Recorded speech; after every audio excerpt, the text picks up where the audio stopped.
Welcome to Stories from the Center of the Universe, the podcast about the human experience.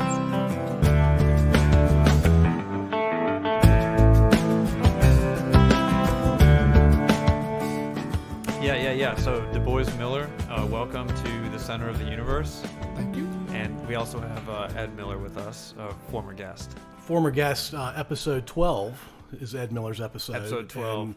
And DuBois is Ed's dad. And Ed and I have been talking about DuBois coming on for a while now, and we're excited to have you here tonight and looking forward to learning more about your story. All right. Very cool. So you did not grow up in Ashland or Richmond. Where did you grow up? I grew up in Lynchburg, Virginia. Lynchburg, Virginia. Is Lynchburg, Virginia known for anything? Lots of things. And lynching is not one of them. Glad we got that out of the way. Yeah, there's never been a lynching in Lynchburg. Really? Never. Oh, wow. Where'd they get the name then? John Lynch, he was the founder. And his brother, I think, William or Charles, one of them, they started Lynch's Law during the Revolutionary War. That's where the Lynch's Law came from. Oh. Of course, I think there's some other connection to Lynch in England, but Lynch's Law was used during the Revolutionary War to because Lynchburg at the time during the Revolutionary War, if he captured British soldiers, they would have to transport them all the way to Richmond for trial. So Lynch said, "No, we're not going to do that. We're going to try them here." Oh, wow. And whatever punishment we mete out to them, it'll be Lynch's Law. And it just so happened they get hanged, and that's just that. But most part, they weren't all getting hanged. They were just getting trialed under Lynch's Law. I did not know that history. And is that where the word lynch came from, like to lynch people? That's one of the origins of it, but there have been some other origins. But as far as Virginia's concerned, that's where it came from. That was in our history books. I'm a history major. I'm afraid. Yeah. I'm afraid to admit that I didn't know that. Wow. Well, you didn't have Virginia history like we had it. That's a fair point. I think we're going to talk about that a little bit. So what was it like growing up in Lynchburg? I grew up on the hill called Timbridge Hill. Lynchburg is made up of, they called it 7 hills, but there were more than 7 hills. The 7 hills they mentioned didn't include the hill I grew up on, which was the oldest black neighborhood in the city and the poorest, and it still is the poorest neighborhood in the city. And when I grew up, there were on average about 50,000 people in the city. And I grew up in a sort of a segregated neighborhood.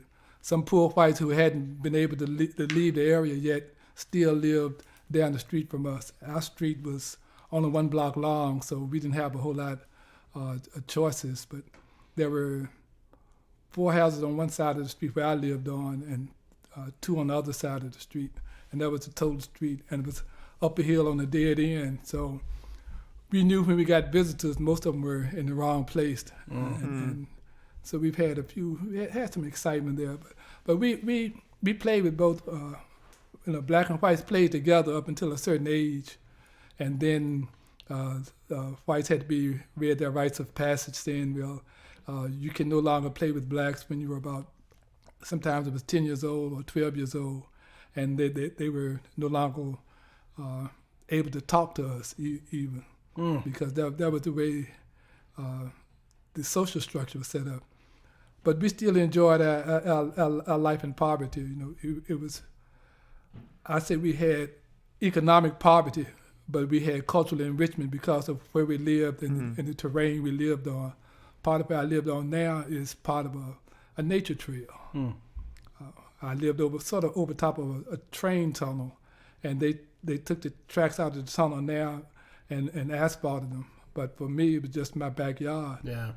And we had a creek that I could almost access through my backyard, but it was about a 30, 40-foot drop to the cliff, so we couldn't go that way. So we had to go a different way to get to Blackwater Creek. But the Blackwater Creek Trail it's traveled by many people who come to Lynchburg or who live in Lynchburg. Cool. That's was it a societal norm for the kids to separate at ages 10, 11, 12? It was a white societal norm. Yeah. The kids didn't like it because they didn't know what was going on. You can imagine yourself playing with your friends, Sure. And then all of a sudden you're called in the house, and so you can't play with them anymore. And you have to figure, well, what's wrong? Why can't I play with this person anymore if we are friends? Because they're a different color. And so what sense does that make? No. Until, somebody has to indoctrinate children. They had to be indoctrinated into learning about race. And with that went a certain level of hatred that had to go with it. Because when you talk about not being able to play with somebody, you have to have a legitimate reason to say why you can't play with that person. And usually the legitimate reason is based upon a false narrative, which still exists today. So what is that false narrative? The false narrative is that whites made this country and whites are superior to blacks and anybody else who think they were superior. And that's the narrative that was in our history books even. That when we came over here, it was to our advantage to come over here as slaves as opposed to stay in Africa as free people. And my history book is filled with notes saying that plantation life, everybody was happy on the plantation, and the regard that the slave and the master had made plantation life happy and prosperous. And I would always agree with that it did make plantation life happy and prosperous if you were the master. Right. But if you were not the master, then not so good.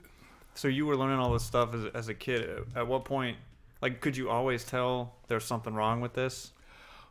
Oh, our parents, I don't know when I first knew the difference between white and black, but it was always part of our culture.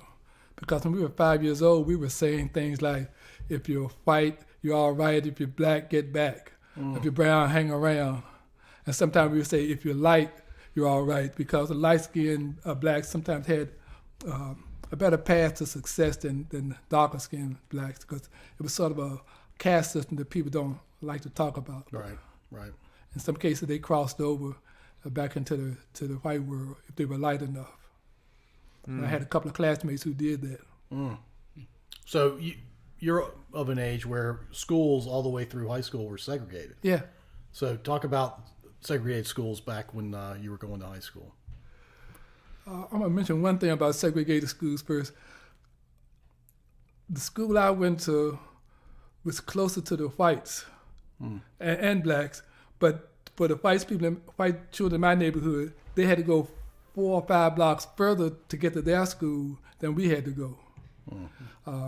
Our school was a small school, and again, our neighborhood was very impoverished, but the school teachers, they taught us what we needed to know. I think all of our school teachers had college degrees. We didn't have teachers who didn't have college degrees. So we got a quality education, even though we didn't have quality material and resources. But when you teach English, when you teach math, you still had to be able to add. No matter what book you still had to be able to compute. You still have to be able to speak the King's English, as they might say. So you had to learn those certain rules of grammar. So even though we had a school that was deficient in some areas, it was a pretty good education as far as I'm concerned. Again, we couldn't go to public libraries. In fact, they didn't have a public library in Lynchburg. They had a memorial library called Jones Memorial Library that I could see from my house on Tinbridge Hill, but it was in another neighborhood. But because of the terrain, we could see the Blue Ridge Mountains, and we could see the library, and we couldn't go to it because, according to the will of the Jones who owned it, blacks weren't able to go to the library. And it wasn't until I think I went to the library the first time after I graduated from college, just to go in and to see what was in it, because they could only have just additional words that I didn't know or additional books that I didn't read. But I was just curious as to what they had that made it so special. And I was sort of disappointed to see what the answer was not much. Nothing that would make me want to continue to go. Right. I guess for the local history, there were a lot of local history books that were written, but they didn't have anything that referenced me in the books. And if it did, it would probably be a negative, considering what I've read of the things that were written during those times. We weren't considered worthy of note. Most of the stuff that was written about us was negative. And in school, that was an image that we always had to counter. Our teachers made sure that even if we were still children, so we were going to act out. But they said there were certain behaviors that were expected of us. And even if we didn't abide by them, we knew where they were. There were certain ways we were supposed to speak to people. And my mother made sure that when I addressed people, that I addressed them in certain ways. And certain things she did not want me to say because she didn't want me to be stereotypical or us to be stereotypical. And we had seen so many stereotypes in the news, in the movies, that the images they showed were people like Stephen Fetchit or Mantan Moreland, who always rolled his eyes and things. So, and say, yes, sir, no, sir. She said, when you speak to white folks, you say yes and no. You don't say no, don't say sir or ma'am, because that's part of the legacy of slavery. Yes, ma'am, no, ma'am. So she said, say yes and no. But I say yes, ma'am, and no, ma'am, and yes, sir, and no, sir to people, but it's from a different level now. Right. But when I was growing up, it was always yes and no. Wow. But as far as the education we got, even in our little school, well, it wasn't actually it wasn't like one of these Whitehall or Rosenwald schools that they had throughout the counties. It was actually a school. It was a school. It didn't have a cafeteria or a gym or anything like that, but it had classrooms. And with the classrooms, we had teachers. Teachers had personalities. And because our school was smaller than some of the other schools in the city, black schools in the city, our teachers were able to spend more time with us. So we had maybe less than 20 people in our class. I think if we had a class of 20, that was considered a big class. Right. So we got more individual attention.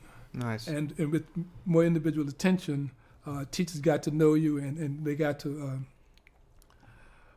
make sure you got the education you were supposed to get. Were your teachers black or white or both? I never had a black teacher until I got to college. Wow. I mean, a white teacher. I never had a white teacher until I went to college. And the first white teacher I had was a history teacher. Mm. And So- was that white history teacher teaching the history you learned growing up, or Oh no, a different history? no, because he had a minor in black history, so he opened my eyes to a lot of things as far as our history, because we weren't taught black history in the school curriculum. You could take a class in Negro history, which I chose not to, but we learned history through Jet Magazine, Ebony Magazine, through the listening to our parents talk about things that happened. My mother was affiliated with people who were heavy into white supremacy, like Wade Hampton. Wade Hampton's daughter, if you don't know who Wade Hampton is, he was the congressman who helped ensure that Rutherford B. Hayes would be the president when he and Tilden ran, and nobody won. And what Hayes had promised was that they were going to make sure that the South could kind of restore their honor. If he got elected, things would go back to the way they were. And Wade Hampton would go around and follow Rutherford B. Hayes' route, his train route as he was campaigning, and he would always gin up the people and say, well, Rutherford B. Hayes is coming, and he's going to make sure that we have our rights restored. We're going to, the South will rise again. So by doing that, he helped increase the votes for Rutherford B. Hayes, and that's how he became president. So, but my mother worked for his daughter. So those are the ways I learned a lot of the history. And so there was some oral history, but a lot of it had to do with reading. And our teachers would often, at certain times, give us information about people. Like I learned about Matthew Henson, who was the first to go to the North Pole he was the black who went to the North Pole with Perry, but he got there before Perry. And I learned that from my physics teacher. I learned about Benjamin Banneker through him, who was the first person to make a clock in America, a wooden clock. He used a Swiss watch and designed a clock that later was burned down. And he also helped design the city of Washington, D.C. Wow. So we learned all these things as we were growing up, but these things were sort of missing through the history of whites because they weren't learning those same things. They were learning more about their side of the history. So again, it was sort of a false narrative when you didn't include all the people who had an impact in making this country. It's almost history written by someone with a political view, not trying to be comprehensive and factual. Right. But it wasn't just the history, it was the whole social structure. Because you had people who were in the medical profession, in the psychological profession, anthropological professions, who had already put us at the bottom. You had people who said we came from apes and we were closer to apes than anybody else, so we were just basically advanced monkeys in a sense. And that was an image that people had, and they said we had no civilizations to speak of, because they had never heard of Songhay Mali or Ghana. They had never heard of Mansa Musa, who was considered the richest man ever in the world. I mean, he could go across Africa and take 80 camels full of gold, 300 pounds of gold in each camel, and just go across Africa and just spread wealth, so much wealth that the city of Cairo actually got overinflated because they had to change their money and their finances because of him. But that's another story. There are a lot of stories that need to be connected so we can appreciate world history as opposed to just narrowing it down. Right. What year did you graduate high school? 1963. Right, same year my parents graduated high school. Okay. And I have a feeling my parents had a very different experience going through Yeah. schooling in Virginia. In Virginia, yeah. well, we had the same.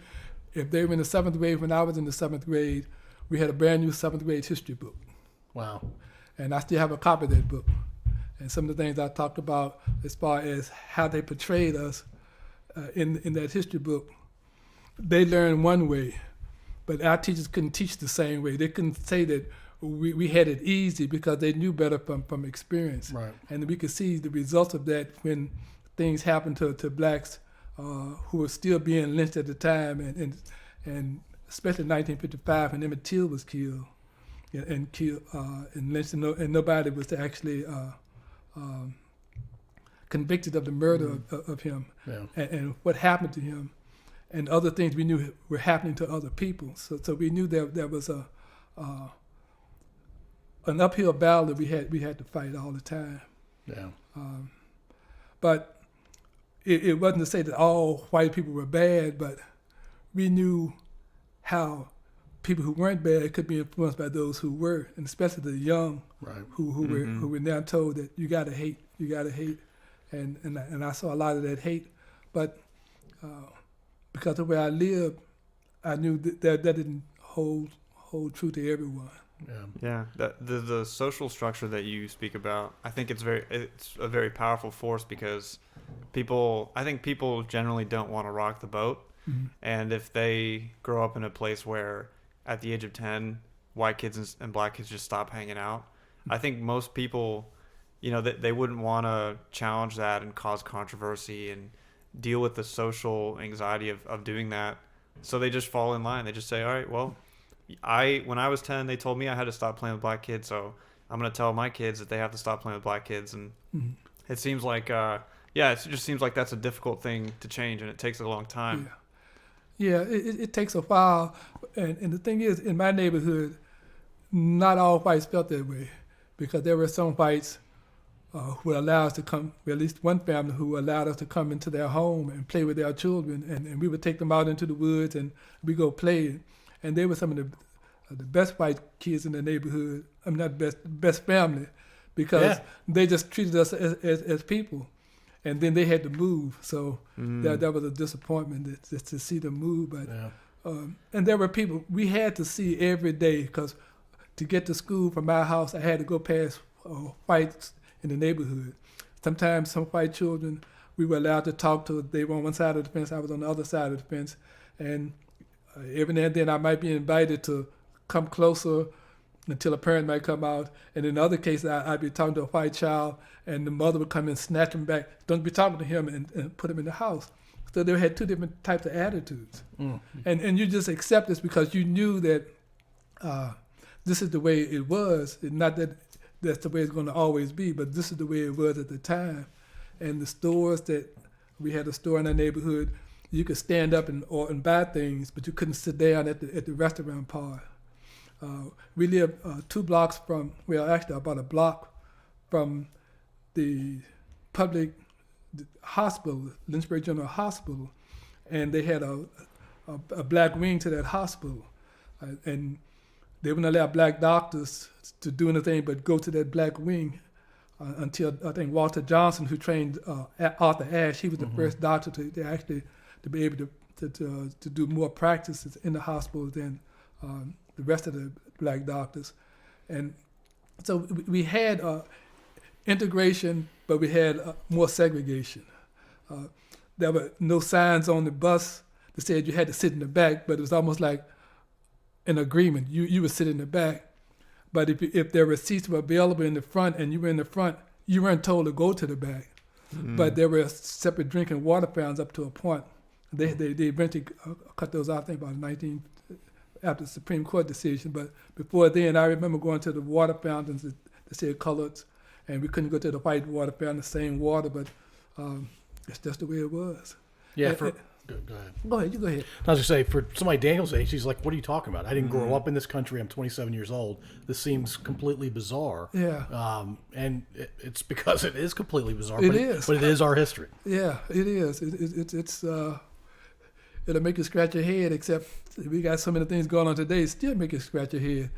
Because some of the false narratives that are going on, it's just, to me, it's an extension of what has happened, but we have more technology now to spread it a lot faster and reach more people. Yeah, you would have hoped we would have gotten to a place where we're way beyond all of that, but it seems like we're not, and at times it seems worse because it does proliferate so easily. Yeah, that's why I thought education was supposed to help solve those problems. Right. But evidently it has made it worse because, well, I'm not going to say it has made it worse, but there's something I used to teach my students when I worked in the prison about belief perseverance, which is unreasonable resistance to change.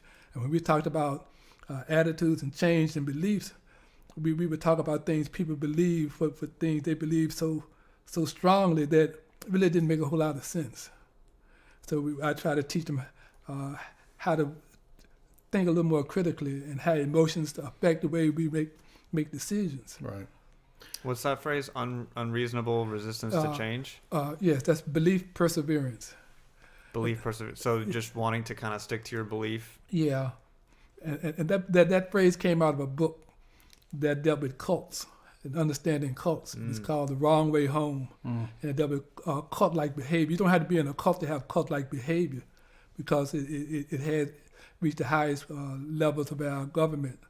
When you have a president who has a certain view and wants to do certain things, like even Kennedy, when he wanted to invade the Bay of Pigs, he had people who wanted to go against him, but he was the president, so they backed off. Right.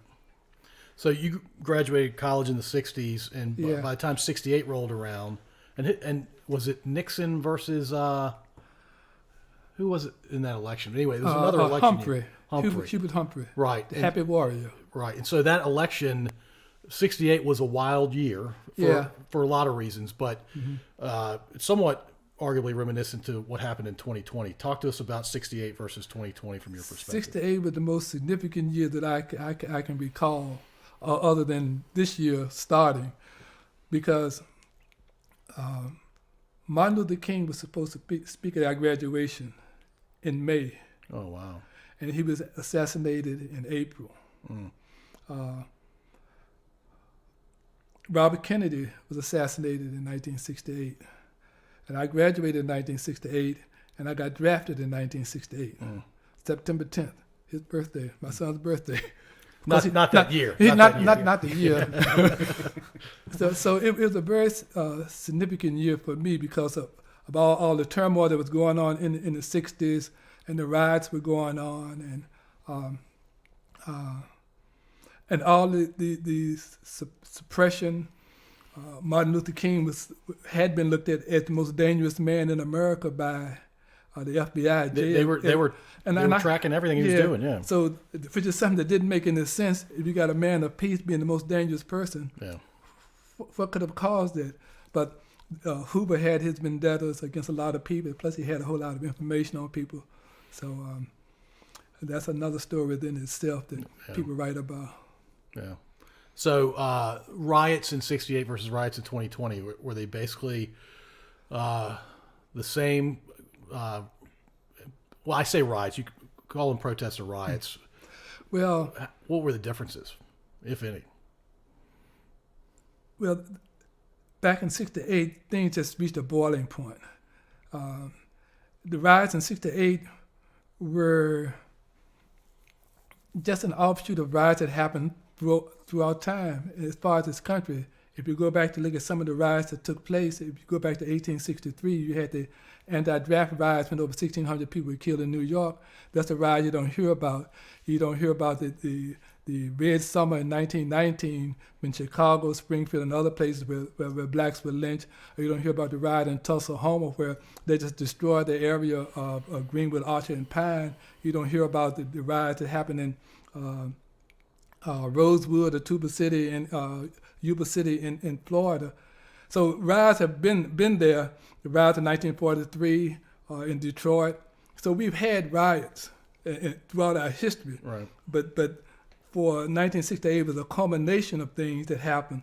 And especially when you have two major figures being assassinated, one who was the potential presidential candidate and the other who was a man of peace, a Nobel Peace Prize winner getting shot. Yeah. So, of course, it was a significant year because the riots, again, for 1968, because blacks had gone through so much stuff. The riots that took place during the '68 convention with Mayor Daley, the Black Panthers. I think we're having a movie now about Fred Hampton, Mark Clark, who were killed, and that was something that I heard about. In Orangeburg, South Carolina, 4 students were killed trying to integrate a bowling alley. Kent State, all those things were happening. So it was just so much going on, and the Vietnam War, right, which was another thing where I got drafted to go to. So we'll come back to that. Okay. Race relations today compared to when you were in your 20s. Well, I wouldn't be here talking to you now if things hadn't changed, because we would be in separate worlds. So race relations have changed, but they still have a long way to go, because you have such a large segment of the population that's gullible to misinformation. Yeah, super gullible. Yeah. Frighteningly gullible. Yeah. So I try to understand why that is, and from a psychological standpoint, and understanding the neural pathways that our brain takes and how it develops thoughts and how we respond to emotional stimuli. And when I understand that, I get a better understanding of how people who get highly emotional don't let the thinking part of their brain come into gear. Where you find rational and logical thought. Yeah. So they just go from, emotional stimulus hit the amygdala, which is the seat of emotions, and then goes straight to response. And usually you're not going to make the correct response. In most cases, you might make a decision based on misinformation that your brain is giving you, especially if it deals with fear, because fear is one of the biggest, the strongest emotion that we have. Right. And also it's the emotion that makes us make bad choices. So the good news about your son Ed and I think Daniel, and I'm guessing you too, DuBois, is we take deep breaths before we react, and that usually allows us to do some critical thinking before there's a response. Cool. So you work well. Look, what did you do in the Army? Were you in the Army? I was in the Army. I was drafted. So I had when I got my papers saying that you are now available for the draft. I had 3 choices. I could resist, and go to jail. I could flee to Canada, but I didn't have any money, or I could get drafted and go in the military. So I went in the military, kind of kicking and screaming, but only to myself. And I got drafted and eventually wound up in the military police as a dog handler. Okay. And dog handler was the only thing I actually volunteered for in the military. And the only reason I volunteered to be a dog handler was because I heard only 2 dog handlers had been killed in Vietnam since the start of the Vietnam War, and they had been killed because they didn't follow orders. And I said, well, that sounds like my kind of odds, and I want to get in and out of this military as fast as possible because I wasn't military material. So I spent a year 2 months in Okinawa for dog training, and then a year in Vietnam. And then I got out. I got out in 19 months and 5 days, which I thought was 5 days too long. Or 19 months and 5 days too long. Yeah. I could get an early out. If I stayed 2 extra months in Vietnam, I could get out 5 months early. So I was trying to narrow it down to 5 months exactly. But I had a layover in Fort Dix when I was discharged, and I had to stay 5 extra days. Right. I mean, that doesn't make any sense. You're in Vietnam for all that time, and then they send you to New Jersey? I mean, to process out. No, I get it. Yeah. My wife's from Jersey, sorry. I was just okay. making a crack about Jersey. Yeah. So what kind of missions did you have when you were in Vietnam? Oh, just basically guard duty. Okay. We didn't go out in the field or anything, but we could see fighting going on at night. We could see tracer bullets at some of our units, but most of the time we were just guarding perimeters to make sure that nobody was infiltrating areas. And we had, since our dogs could smell about 500 times better than we could, they could alert us if something was out in the perimeter. But we had 3 strands of concertina wire, razor wire, plus landmines, bordering us. So we were pretty safe, except sometimes they would shoot rockets in at us. You could shoot a rocket so you could tell where they were going by the sound. Right. So that wasn't a big worry. What kind of dogs? German Shepherds and anything they could get that looked like a German Shepherd. What is it about German Shepherds? They were supposed to be easily trained, and they're basically loyal. And some of them, depending on how you train them, you could sit your dog by your side, and somebody could come up and smack your dog, and the dog wouldn't do anything unless you tell it to attack. Wow. Discipline. Yeah, and other dogs, they would like to fight. They fight each other. We get on the truck and you put one dog on. I had a dog named Dingo. I didn't know there was a dog, an Australian dog, until some Australians who were stationed in Vietnam told me.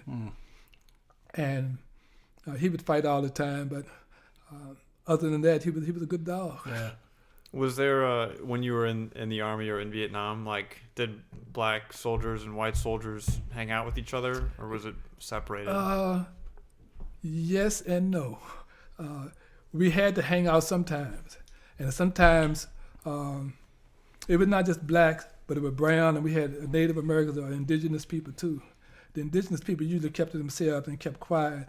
The Latinx or Hispanics, they would sometimes identify with us because of our color. And sometimes we joke around about being a soul brother. And we had whites who you could befriend, and others who would pretend to be your friend until they got drunk. And then you hear them say the nasty words. Right. And others, you could tell how they were going to treat you by how they treated the Vietnamese.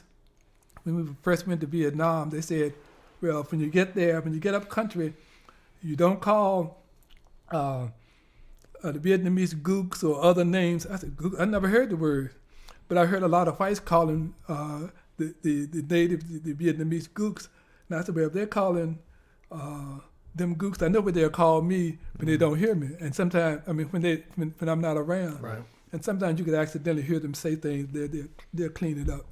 So you had different kind of relationships with people. For the most part, I just took everybody in stride. I said, I can't change who I am based upon who they are. I can't be mad because they are mad. I can't be evil, but I had to be aware. I had to be aware of how people were in order to get along with them. So the units were actually integrated technically, but people had various comfort levels. And one thing that blacks would do when we were out, we were usually out on a bus, not a bus, a truck. That's called a deuce and a Deuce and a half. Deuce and a half. Yep, I've been on a deuce and a half too. Yeah. So when we were on a deuce and a half truck, we see another deuce and a half truck that had blacks, we give the black power. So that's how we identify with others. Yeah. And That's awesome. And so we had some sayings,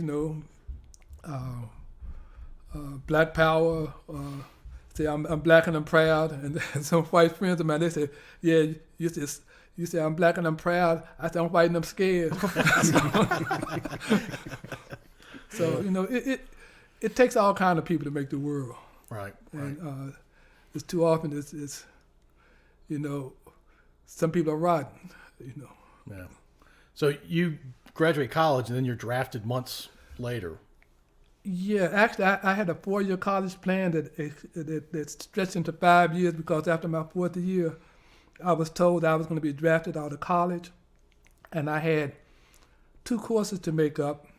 One was speech because I didn't give speeches because I was too shy to give speeches, so I said I just have to fail it until I built up enough nerve to take it. That was my freshman year, and then another was a physics class.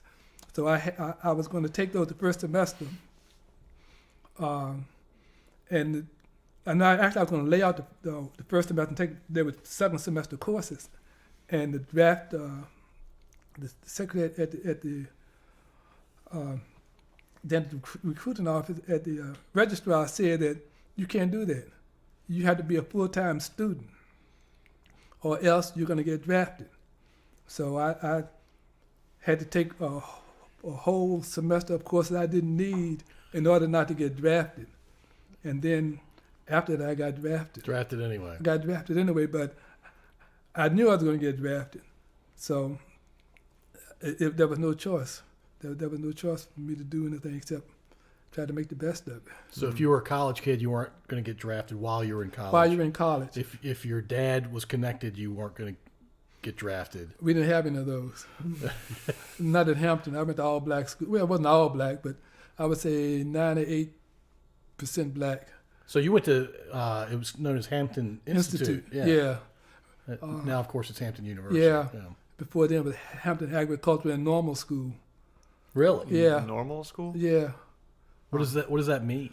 That was the name they just gave. I forgot the name of it, but there were a lot of normal schools. You would taught basic trades. Gotcha. Like Virginia State was a normal school too. Okay. And there were a few normal schools. I don't know if Virginia Union was, but I think they were always considered a university, even though they didn't have university status when they first named it. They just named themselves university, then later picked up the university status. Hampton was supposed to be sort of an elite school. It was supposed to be the richest black school in the nation. Really? Yeah, because of Booker T. Washington. Okay. And Samuel Chapman Armstrong, that Armstrong School is named after. He was the founder of Hampton Institute. Okay. Yeah. It was a year after Howard University was founded by O.O. Howard, who was an Indian fighter, a Native American fighter. He came this way to, to atone for the sins of fighting Native Americans that owned this land. Oh, wow. But they didn't actually own the land. It was their land. Right. Because there was no ownership. Right. It was just theirs. Yeah, it was just theirs. Yeah. So after college, after Vietnam, what did you do for a living? Or how'd you make money? I didn't. After I graduated from college, I tried to get a job.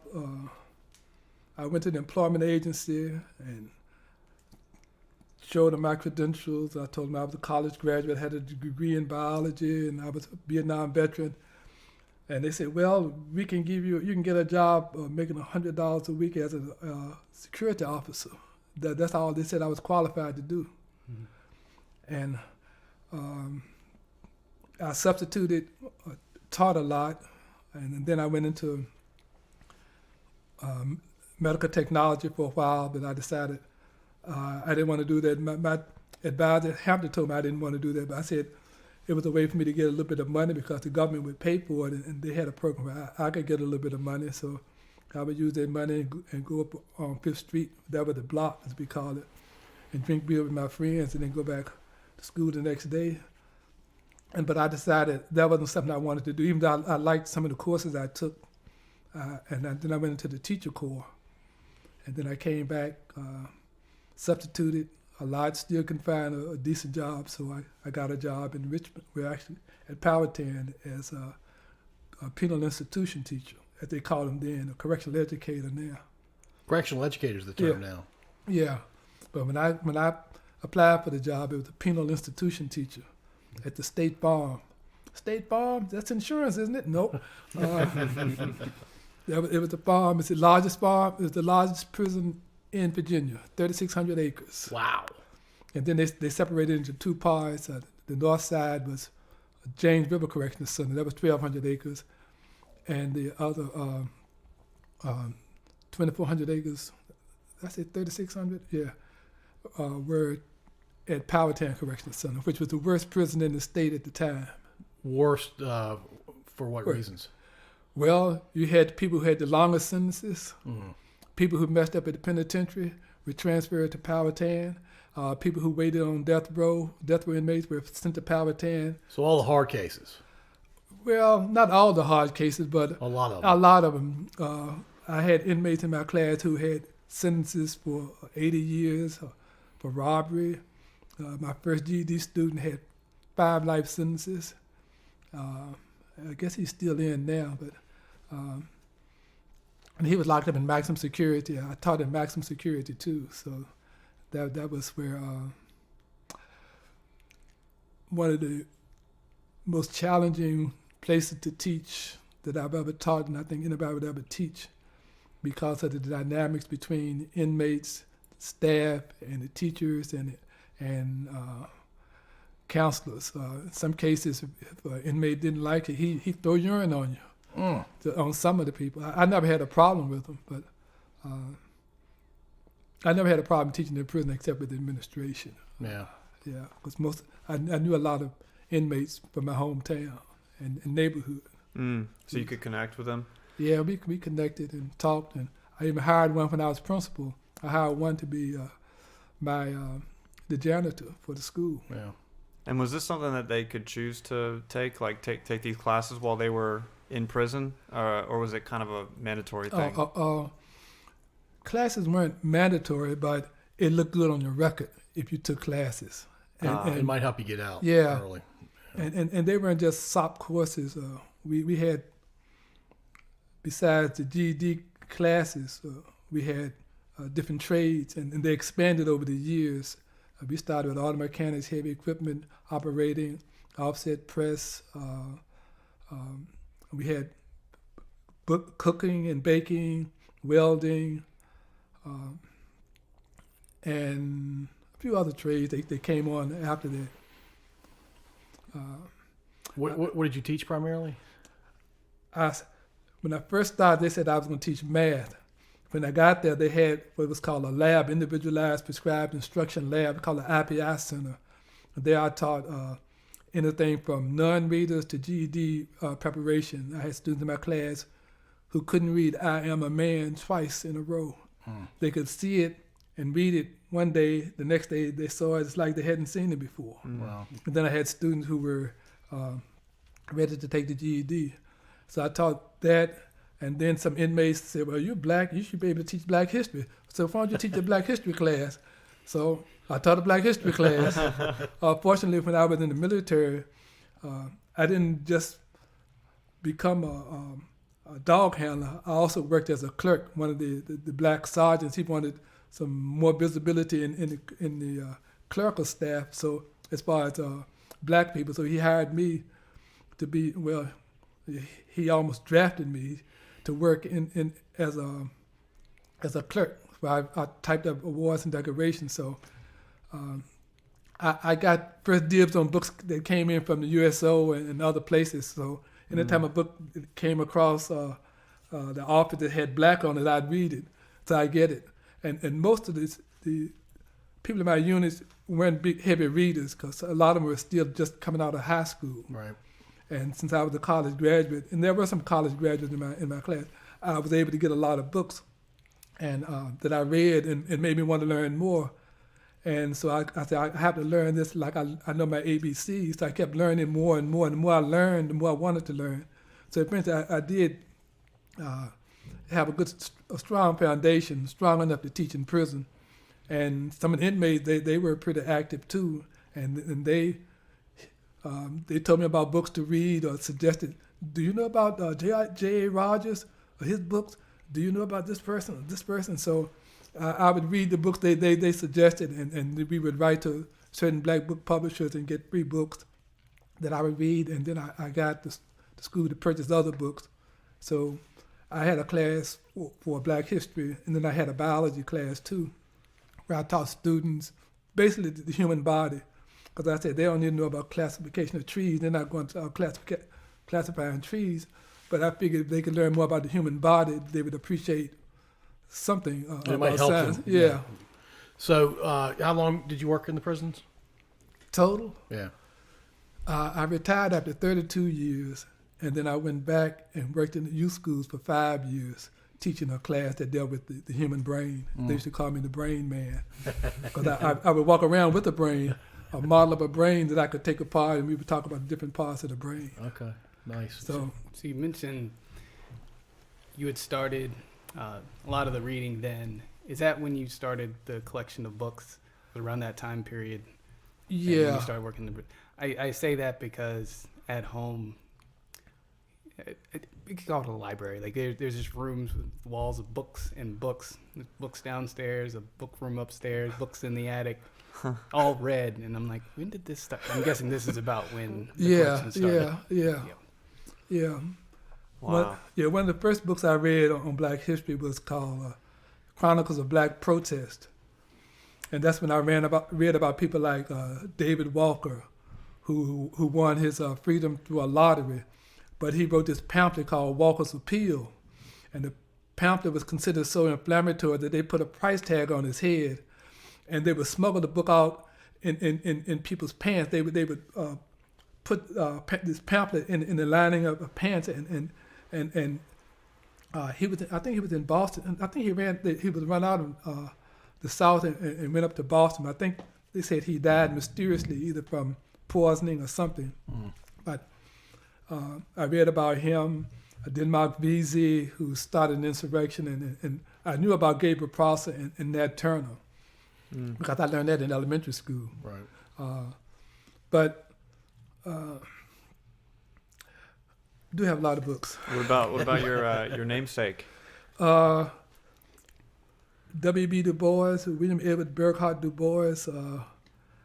I felt I was obligated to learn about him, but I knew about him because he was still living when I was growing up. Oh. And he died on the eve of the March on Washington. Oh, wow. Because when he died, they said the old man had died. He was 93 years old. And he was born in 1868. So I had to learn. I learned about him, not just about him, but the people he was involved with when they started the NAACP. I found out about people like T. Timothy Fortune, who wrote the New York Age. He was a newspaper editor. Monroe Trotter, who they said committed suicide after he went to see President Wilson, and he and President Wilson got into an argument because President Wilson, Woodrow Wilson, had segregated the civil service at the time. It hadn't been segregated until he came along, and when he looked at the birth of a nation, then it helped give rise to the Klan again. The rebirth of the Klan came because of D.W. Griffith's movie, The Birth of a Nation, that was based on the book The Klansman. And that was his favorite movie. So that gave license to the Klan to rise again. So all this stuff is sort of connected, as you see. But Right. as far as my namesake, I said, well, I had to read what he's read as much as I could and read about him as much as I could. Yeah. So, in fact, I used to do workshops on him because he had read so much and had done so much in his life because he lived to be 93. And he was the first black to get a PhD from Harvard. And his book, The Suppression of the Slave Trade, is still number one in that Harvard Historical Series. Then in 1903, the same year that Maggie Walker founded her bank, he wrote Souls of Black Folks, which is the same year that Paul Laurence Dunbar died, and I went to Dunbar High School. So I have these 6 degrees of separation, but they're probably about 360 degrees, and I don't separate anything. It's amazing.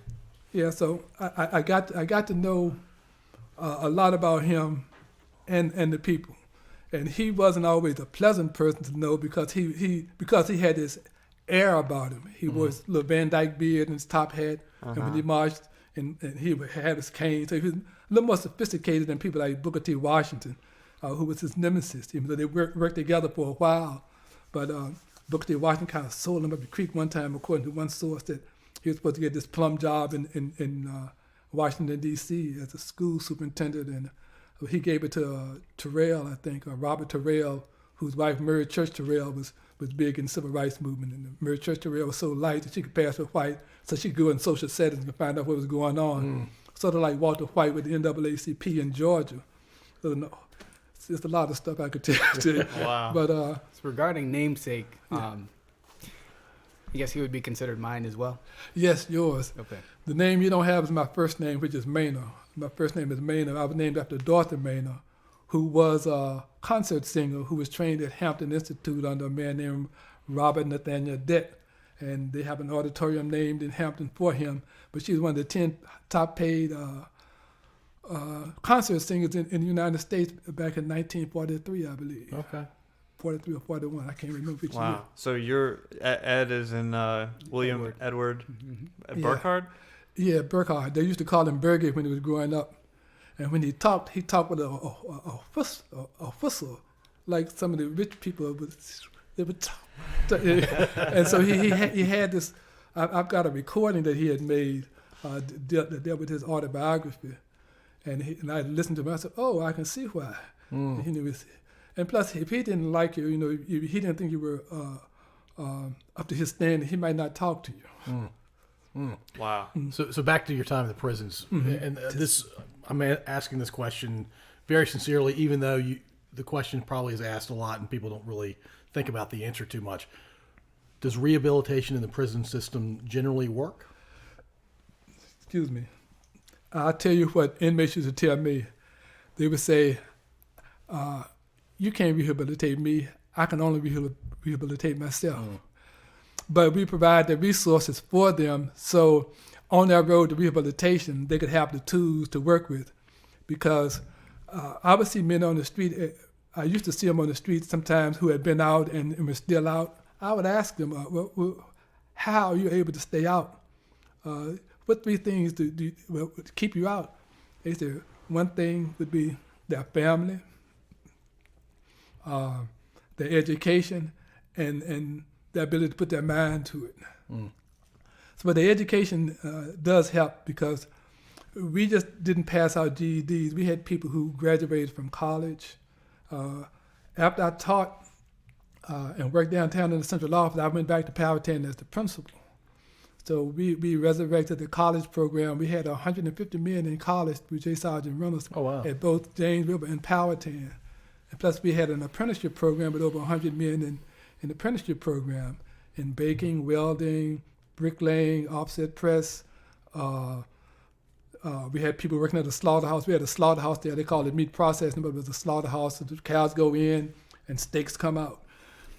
We've had a guest come on, guy I served in the Army with, Sergeant Major Holcomb, who worked at Powhatan. Okay. And he talked about that slaughterhouse. I remember Holcomb. I remember an officer named Holcomb. No way. Carl Holcomb. I don't remember I remember Holcomb because Carl is in his mid-60s now, maybe? I bet you know each other.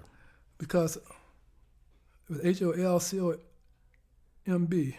With an E at the end, yeah, right? No. No E? No? Yeah, I remember there was a Holcomb, but I can't remember all the details. HOLCOMB, yeah. Because there was a place outside of Lynchburg called Holcomb Rock, but it's Holcomb. It's spelled HOLCOMB, right? But it's called Holcomb. That's near where my parents lived. Okay. Yeah, I bet. Yeah, y'all worked at the same time. I almost guarantee it. Yeah, because I was principal for 5 years at Powhatan, and then after that they sent me downtown as a way to punish somebody. Was that you or somebody else? No, somebody else who had worked downtown. Oh, got so it. he got a demotion, and I just got a lateral transfer to work downtown. So and that allowed me to work in other prisons. So I would go to other prisons and do other activities and work with them on computers or do Black History programs whenever called for, or do other various and sundry duties at the prison. I mean, at the central office. Right. So do you have any fantastic stories from your time in the prisons, like something somebody not in the prison world would think is made up or just too fantastic to believe? There are a lot of them. From my own experience, the one that kind of stands out, I guess, is the secretary I had. We had an inmate who was transferred to Powhatan from Mecklenburg Correctional Center. And Mecklenburg was still a hotbed of controversy. Mecklenburg was home of the largest escape of death row inmates in history.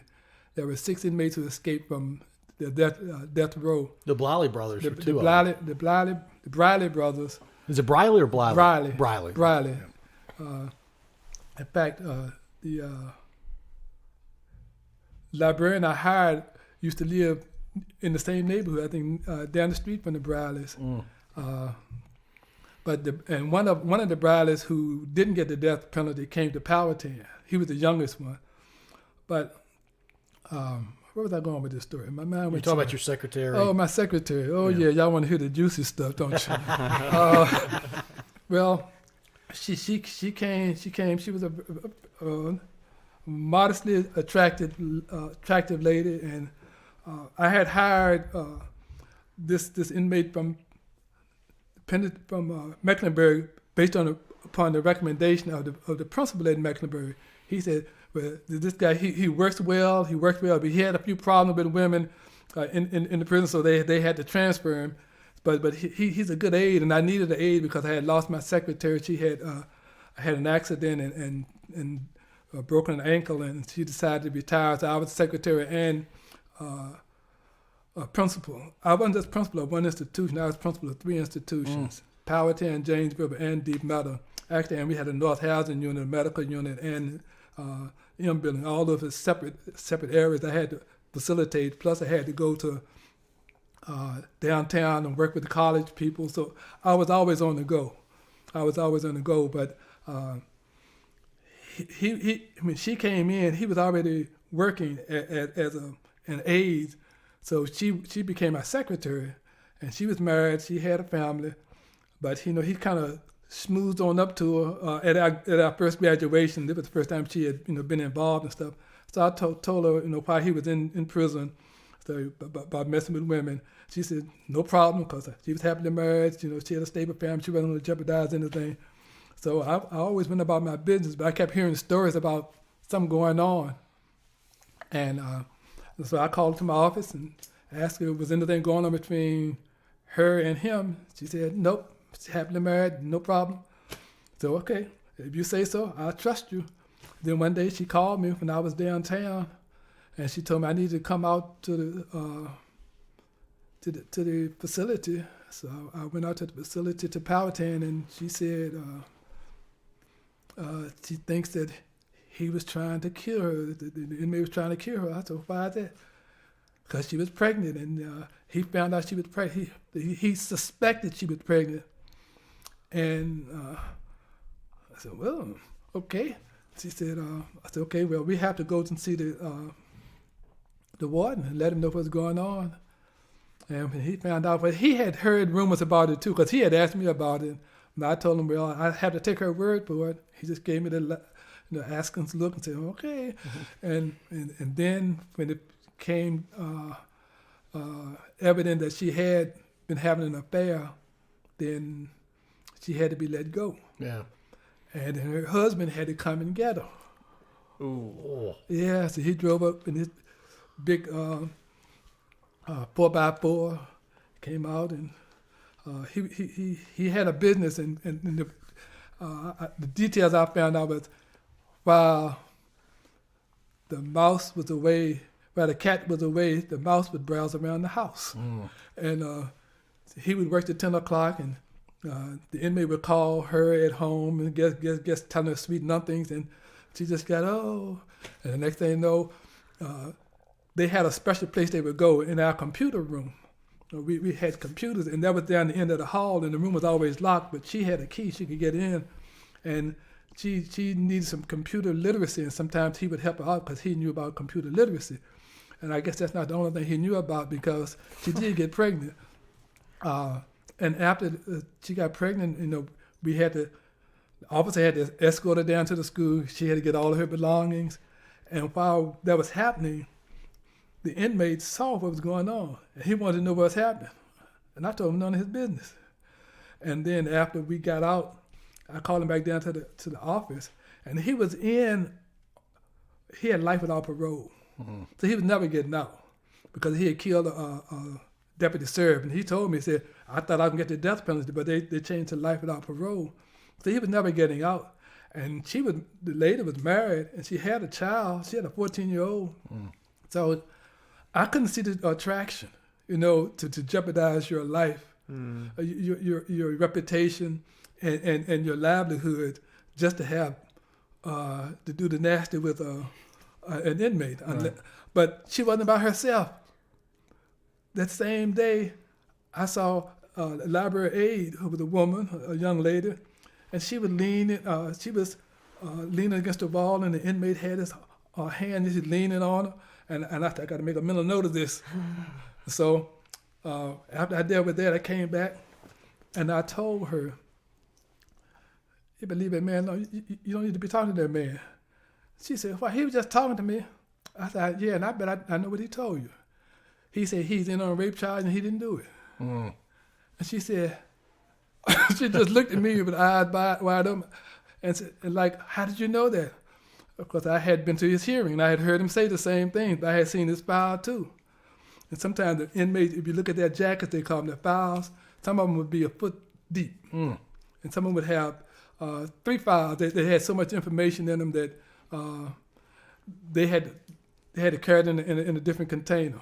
Mm. But that was one of the stories. Wow. Dang. I myself got suspended from prison because I had given something they said was illegal to an inmate, which really it wasn't illegal. It's just a matter of interpretation. Back in the M building where I worked, that was what some people call a political prisoner. People on the left. I knew some people in an organization called the Youth Against War and Fascism, and they said, "Well, so he's a political prisoner," and we were trying to work with this case. Well, an inmate aide of mine asked me one time to give him some cookies that he got out of the commissary. I said, I can't be doing stuff like that. He said, oh, yeah, you can do that because the council do it all the time. I said, let me check. And I checked, and sure enough, yep, I could give him cookies. So he had a pack of Little Debbie's, oatmeal cookies, and I took them to the M building with the guard, and I said, is it okay for me to give inmate these cookies? Yeah, it's okay. So I gave him the cookies. No problem. So the same inmate gave me a carton of cigarettes he bought from the commissary, unopened. And so I did the same thing. Except I didn't ask the guard this time. I just gave them to him. He said, well, why did you give him those cigarettes? I said, well, I gave him the cookies the last time. I don't see anything wrong giving him the cigarettes. He said, well, you shouldn't have given them to him. I said, okay, I get them back. I said, okay. So I went on about my business. The next thing I know, officers hauling me over to the administration building and saying nasty things to me. So I had to shoot back at them, and we had a little conversation. But you were just trying to give him the cigarettes he already gave you. I was trying to give, yeah. They were not open.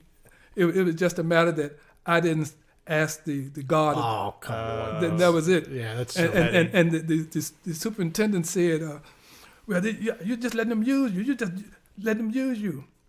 I said, what are you talking about? He said, you're just a flunky.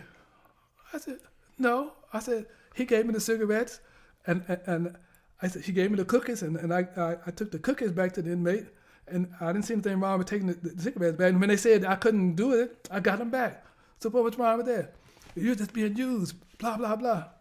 And then I kind of got upset and told him that if anybody's being used, I said, I shouldn't be held accountable for that when you have somebody locked up in M building without in the trial, he doesn't even know why he's back there. Because I asked him, I said, why are you back there? I don't know. They just put me back here. I said, and he's back there, and he hadn't had any kind of due process, and you put him back there. Blah, blah, blah. Well, you're still being used, so you got to get out of my prison. So Dang. they suspended me from the prison, and I went down to our central office, and I got reinstated. And later, when I went back to the prison, the inmates gave me a standing. I mean, they applauded and cheered in the classroom. I said, I didn't know that was going to happen. But later on, the same warden who kicked me out was drunk, and I saw him. I guess it was irony or karma or whatever. He was riding down Chamberlain Avenue, and he rode on the median, and because there was an accident in front of us, and he rode on the median and tried to get around it, and the police said, "Oh, wait, what are you doing here?" And they stopped him, and he got all drunk, and then he lost his job. Karma. I think that's karma. Wow. Did you know your dad was suspended from his job? I did not. Oh. Well, things come out sometimes. Yeah. So, speaking of alcohol, we were talking about music a little bit. Musicians, like, you were a musician when you were young. Did you continue to play?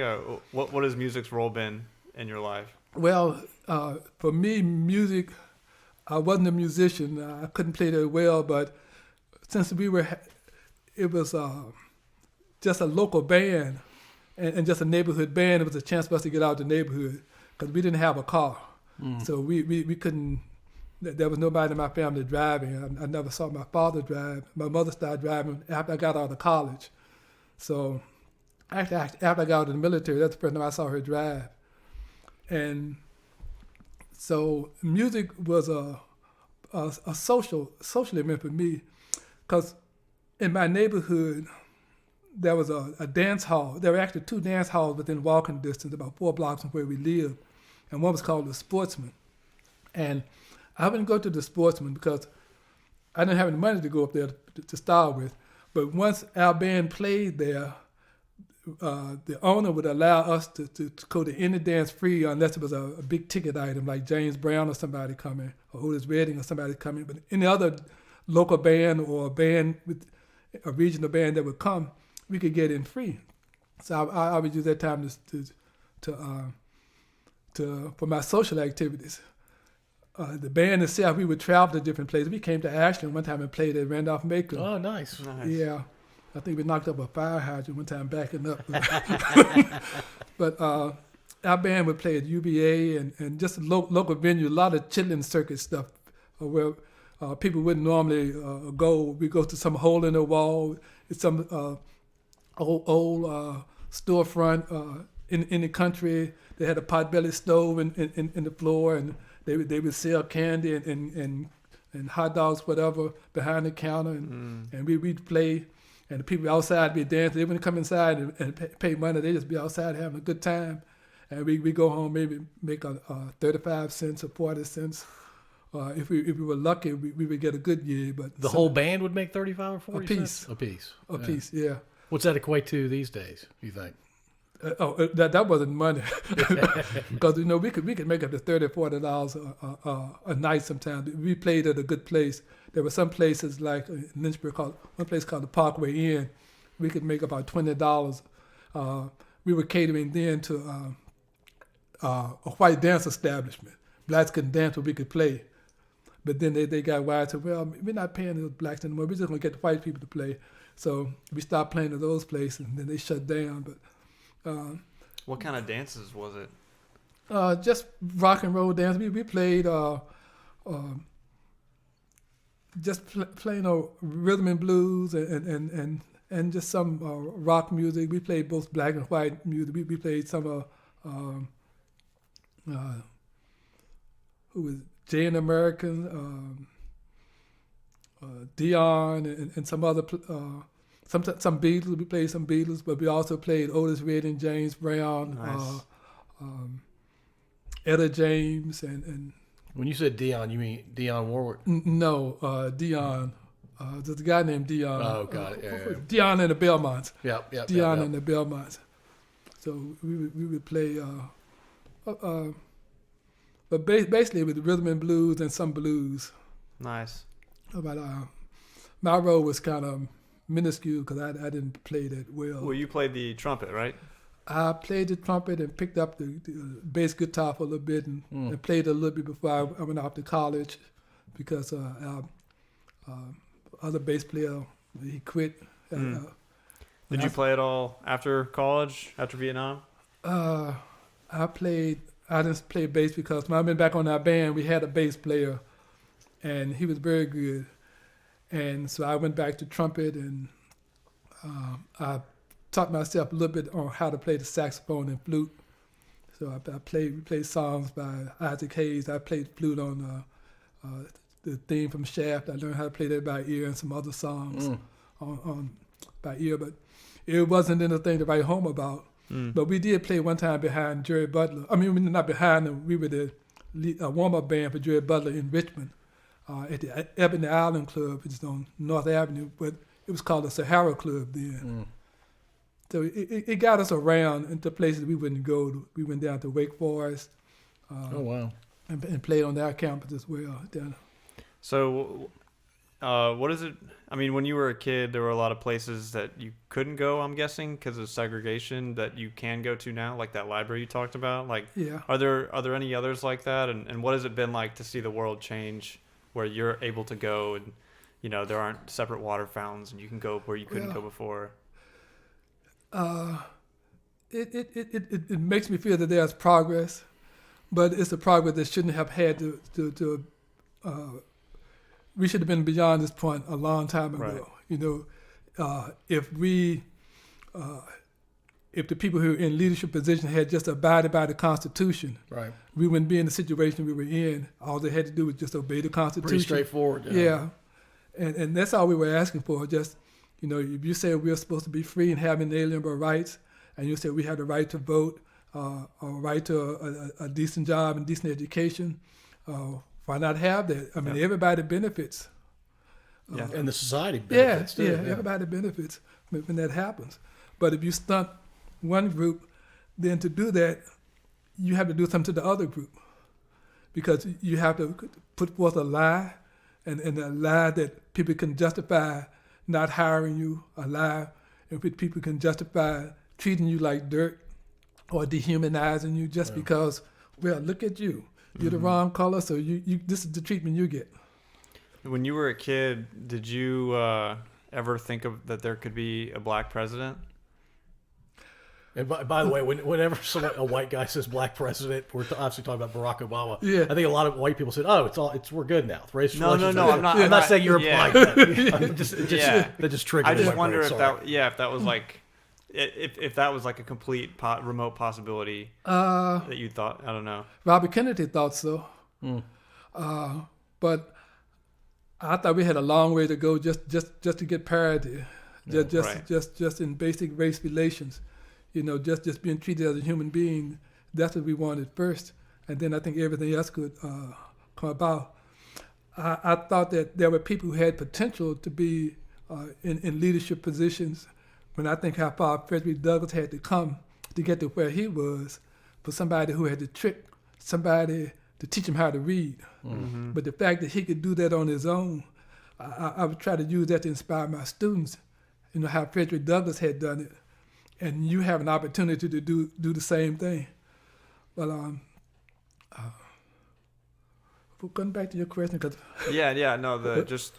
or like, you know, could the 20-year-old version of you ever imagine there'd be a black president in this country? I hadn't thought about along those lines. Yeah. However, in the 1960s, there was a book called The Man by Irving Wallace, and it dealt with how a black man who was President pro tem became the president of the United States. So he was the first black president of the United States. But it had a lot of stereotypes in it, so the book didn't. It was an interesting concept to have a black man as president. So that kind of stuck with me. But I couldn't see it. I couldn't see it. Wow. So you've read hundreds, if not maybe a couple thousand books, it sounds like, given the extensive number of books in your house and how much you've referenced reading books tonight. But you've also written books. So talk about transition from lover of books by reading to the notion of actually writing a book. I never had planned to write a book. But when I used to tell people stories about working in the prison, they said, "You ought to write a book." Yeah, nope. Because I had never written much in my life. Because the reason I majored in biology was so I didn't have to write a lot. I think 3 pages was my max in college. And you sound like your son. But I started keeping track of things in prison. I had to keep a journal because so many things were happening every day. You never knew what was going to happen every day you went into prison because every day was a different day. You couldn't plan your day because somebody else had a plan. I could plan to go in early, and it wouldn't make any difference. I still stopped working at the same time because they wouldn't let me down in the basement where the school was because there was no officer on duty. So I said, that's a waste. So you just never knew. But the experiences I had, the stories I told, I decided I just started writing, and I just kept writing and writing and writing and writing. I had about 500 pages of stuff I had written. Wow. And then I said, this doesn't make any sense for me to write this much stuff because some of it can't be worth putting in a book. And I got in touch with an editor through a connection I had, and so she whittled it down to about 300 pages and took all the excess stuff out because I had never written the book. I didn't know the first thing about it. And I wound up with about a 300 pages in the book, but I didn't get it edited the way I wanted it. And so it's not I made all the classic mistakes a writer would make, and the book shows it. But I had one teacher I knew, and one of the civil rights leaders in Lynchburg said he kept that book by his bedside all the time and read it. Oh, wow. And people, they found it quite amusing and eye-opening because some of the stories I've told you, I went into detail about. And these were just stories from your life, from your childhood? No, these were stories from prison. Just from prison, okay. Just from prison. This the book is called Cell Tales, The Recollections of a Correctional Educator. And it's about my start in prison, and my first 25 years working, basically. Because I held so many hats in prison when I worked. I'm not trying to pat myself on the back, but it's just a matter of fact that I started off as a teacher, and I told you all the courses I taught as a teacher. Then I worked downtown as what we call a transition agent. So I went out in the field and worked with inmates who were about to leave. So I kept track of 1,000 inmates, and we didn't have computers at the time. So I kept them on note cards. And I worked as a assistant academic director, GED coordinator, library coordinator, transition coordinator. I also wrote grants through the Eisenhower grant, staff development coordinator. So I did a whole lot of different things. Anything they called for me to do, I would do, but I liked the job because I can kind of do it on my own. So I was told that nobody supervised me. I supervised myself, even though I had a supervisor. They just said, well, you know what you're doing, just go ahead and do it. Right. Yeah, well, and if there's a place to pat yourself on the back, this is it right here. So feel free. You're the center of the universe. That's right. Yeah. Oh, okay. Well.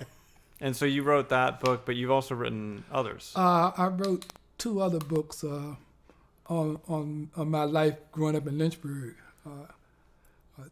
I called it 10 on 10. The first book was called 10 on 10. And the reason let me do this. I'm going to get a little drink. Yeah, you're good. Oh, yeah, you're go good. for it. Tell us a joke, Daniel. Okay. I got deer in the headlights. Okay. The boys, hurry up. Okay, here I am. I'm good. When I was living in where I am now, there were some people in my neighborhood of Tenbridge Hill who wanted to do an oral history of Lynchburg. Of Tenbridge Hill, and there were some of the people I knew from when I was born, because I was born on Tenbridge Hill, and the neighbors who were there when I was born were still living there. Oh, wow. And they wanted to write a book about the neighborhood. No, they didn't want to write a book. They wanted to do oral history. And first up, they wanted to just do 5 pages. It was just going to be a history of each person going to write 5 pages. But that became challenging for some people who didn't have a whole lot of education and couldn't write 5 pages. So they decided to do an oral history. And so we got together with a retired professor from Randolph-Macon Women's College at the time. Now it's Randolph College, but Randolph-Macon's Women's College. And she was an English professor, and she helped us edit the book. And we got with a historian who's well known in the Richmond area, Lauren Ed Lee, who was also a member of a group I'm with called Virginia Africana Associates. And that's another story. But we got together, and we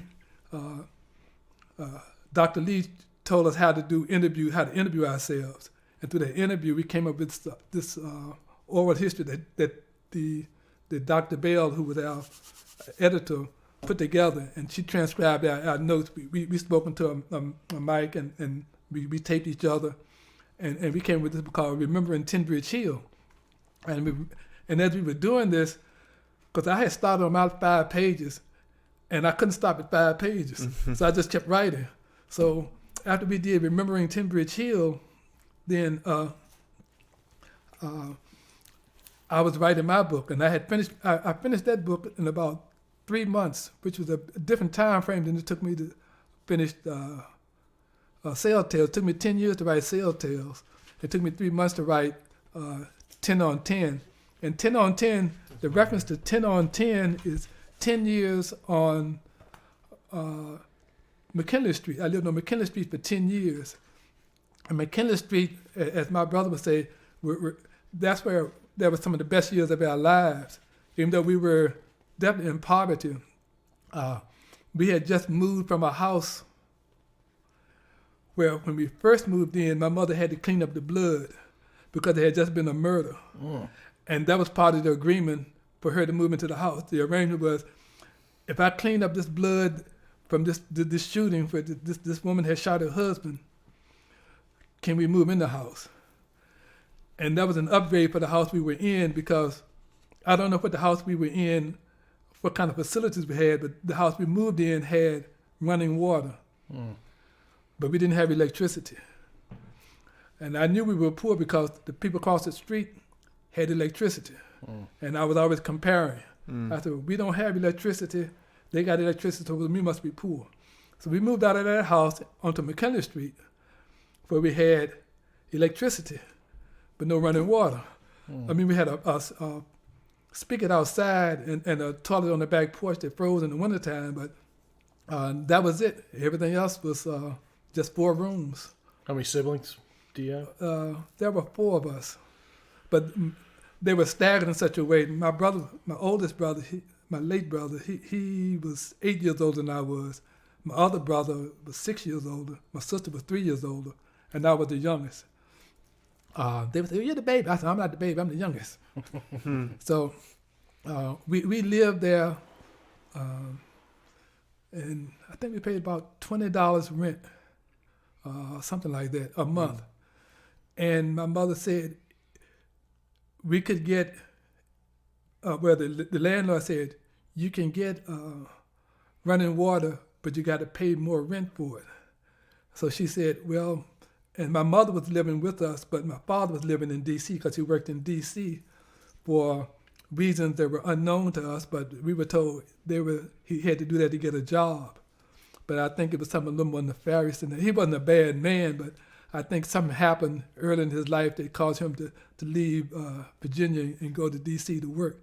But he was basically just a day laborer, so he didn't have a lot of education. I think he went to the 6th grade, I think. My mother went to the 11th grade. But she always wanted to finish school, but she had said she got sick. But so 10 on 10 represents the 10 years on Tinbridge Hill, because McKinley Street, even though the street was only 1 block long, we had so much activity on that street, because across the street from where we lived was an open field. And that field sometimes we played football, softball,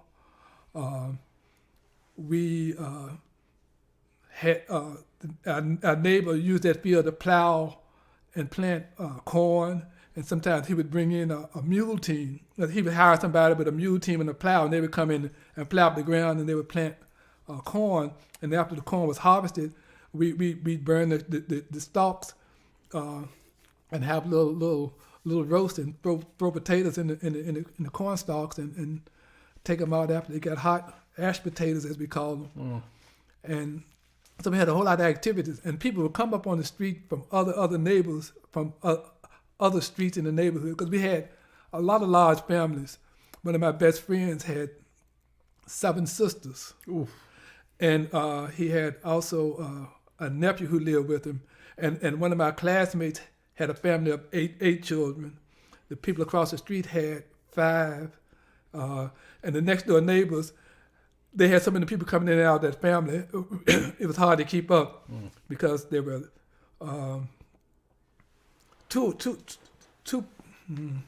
there were two boys who lived there sometimes because their aunt lived there, so they would live with their aunt sometime, but then they would go back to their father. But they stayed there a while, and sometimes they would take us, his father would take us to Livingston to visit his other half-brother.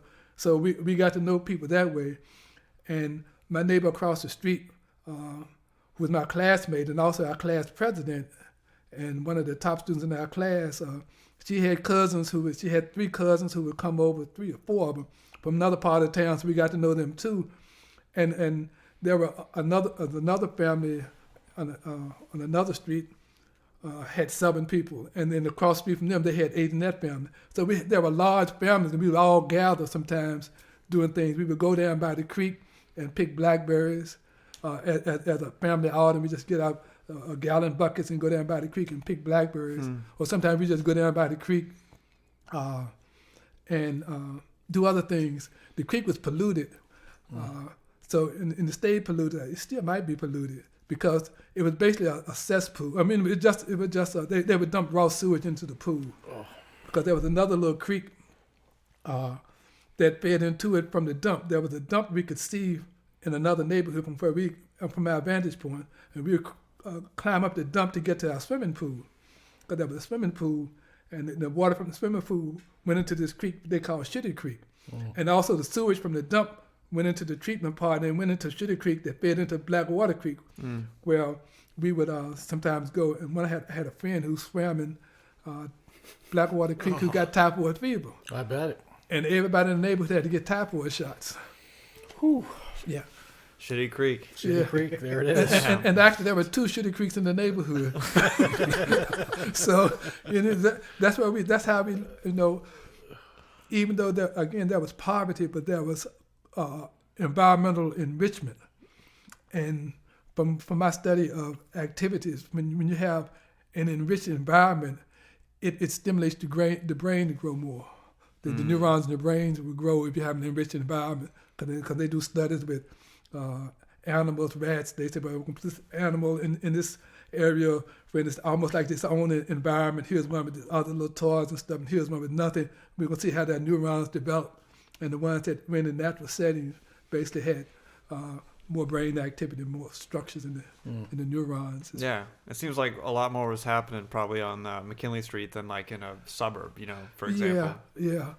But and we had people in my neighborhood who didn't go on McKinley Street because it was nothing there as far as they were concerned.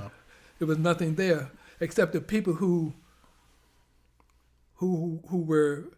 streets were kind of contiguous to McKinley Street. Those were the people that we hung around with. And there was another set in what I call the main part of Tenbridge Hill, where I was born. That was another subset of people, and they seldom came to my. One of my best friends never came to my house, which was fine with me, because I didn't want to. It was an embarrassment. I remember one time when I was in the 12th. No, I was in the 8th grade, and my neighbor across the street invited one of her friends to visit, and when she saw me in my yard, she said, "DuBois lives there." I said, "Yep." and my next door neighbor didn't know that we didn't have running water. Wow. We were the only people on the block who didn't have running water. Wow. Tell us about your family. You have a son, obviously. Yeah, I have a son. Do you have other kids? I have a daughter who has 2 children. That COVID has helped. COVID has made us daycare providers now. Oh. Nice. Because the daycare that they were going to, or we'd be going to, shut down.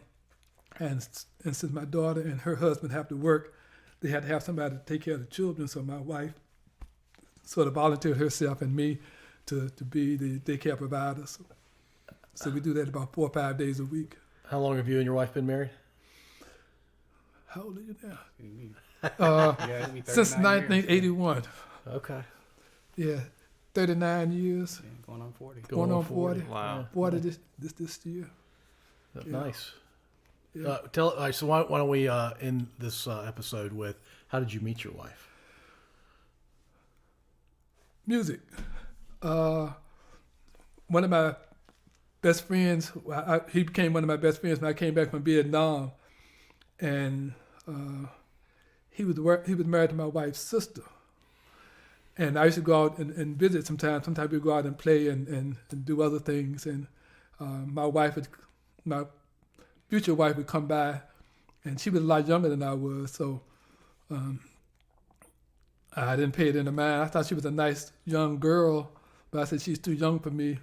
But when she became 18, she asked me one time to go out. I took her out somewhere, and I almost killed her on the way back because of the car. Yeah, I was just starting work, and I had bought this Mercury Montclair from a friend of mine who didn't have all the body parts, and they were from. She was from Ashland. They had sideswiped the passenger driver's passenger side door wouldn't open. The front hood was held together with a wire. The interior was just a mess, and if I had a flat on the front, I wouldn't be able to change it because I didn't have the kind of jack. It didn't have a bumper, but that was the first car I had. So that's the car I drove her, almost killed her in, because we were going around this curve called Cheatham's Curve and taking her home. Just we had to be careful of this curve because we were in the mountains. And I'm driving. And next thing I know, I'm coming up to this mountain, and it looked like the trees are coming toward me. So I had to stop and slide. But I slid a little too much. I was going over the side of the hill. So that's how we first met. And that was your first date? Yeah. And then she came to Richmond to work, and I was still trying to get employed and doing other stuff. I went into the teacher corps, Peace Corps for a while, for a year. And then I came to Richmond, and she was in Richmond. And then we hooked up again. Very I'm cool. not going to tell you all the gory details, but Ed probably doesn't want to know. eventually we got together. And I told her I was going to marry her. She said, oh, yeah, okay. So How long had you known her when you told her you were going to marry her?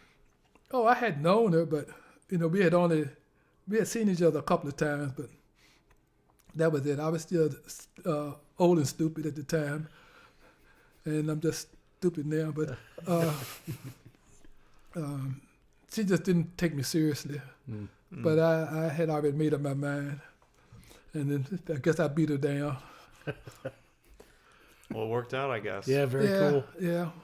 Well, DuBois, thank you so much for coming. Ed, thanks for joining us. Ed is now here for the 3rd time.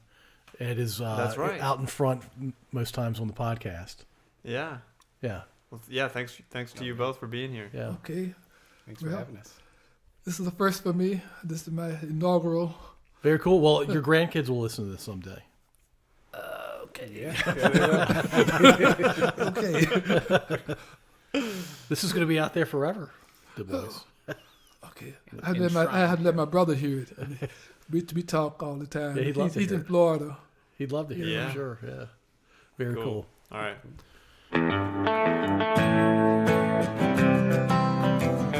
Thank you for listening. If you enjoyed this episode, please subscribe to wherever you listen to podcasts. We'd also really appreciate if you'd rate and review us. You can find us at scodupodcast.com.